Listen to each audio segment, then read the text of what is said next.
Greta, said the fixture, opening the door. Thanks for coming out on a Sunday. I know it's late.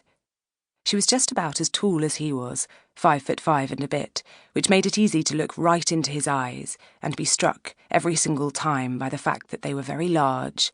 So pale a grey, they looked silver-white, except for the dark ring at the edge of the iris, and fringed with heavy soot-black lashes of the sort you saw in advertisements for mascara.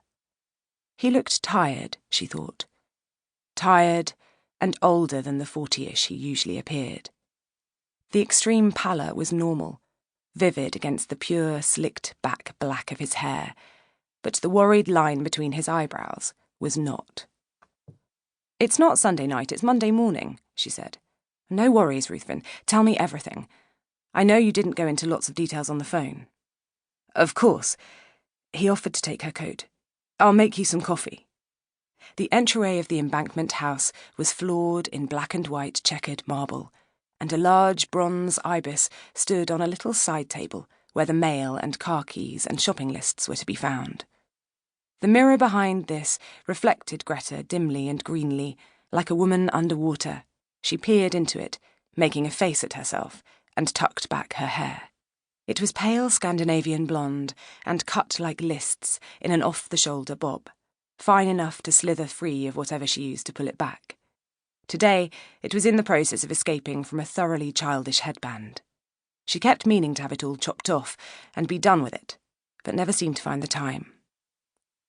Greta Helsing was 34, unmarried, and had taken over her late father's specialised medical practice after a brief stint as an internist at King's College Hospital.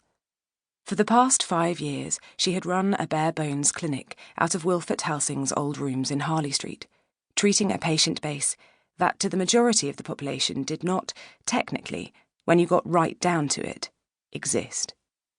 It was a family thing.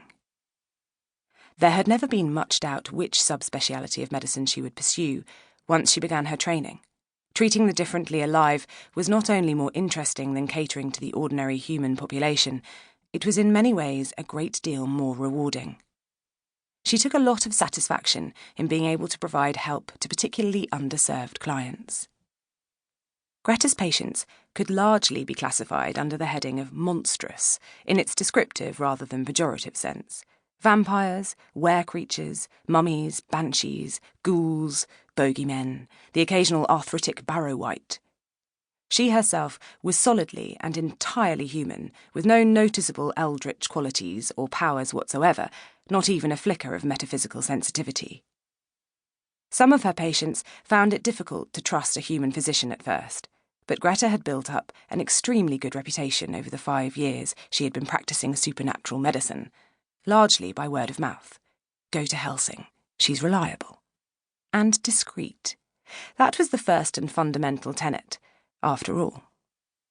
Keeping her patients safe meant keeping them secret, and Greta was good with secrets. She made sure the magical wards around her doorway in Harley Street were kept up properly, protecting anyone who approached from prying eyes. Ruthven appeared in the kitchen doorway, outlined by light spilling warm over the black and white marble. "Greta," he said, and she straightened up, realising she'd been staring into the mirror without really seeing it for several minutes now.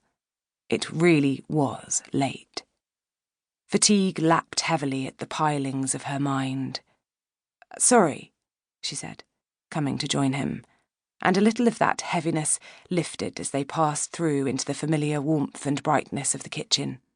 It was all blue tile and blonde wood, the cheerful rose gold of polished copper pots and pans balancing the sleek chill of stainless steel, and right now it was also full of the scent of really good coffee.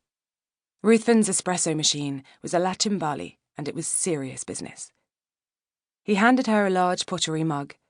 She recognised it as one of the set he generally used for blood, and had to smile a little, looking down at the contents, and then abruptly had to clamp down on a wave of thoroughly inconvenient emotion. There was no reason that Ruthven doing goddamn latte art for her at 4:30 in the morning should make her want to cry. He was good at it, too, which was a little infuriating. Then again, she supposed that with as much free time on her hands as he had on his, and as much disposable income, she might find herself learning and polishing new skills simply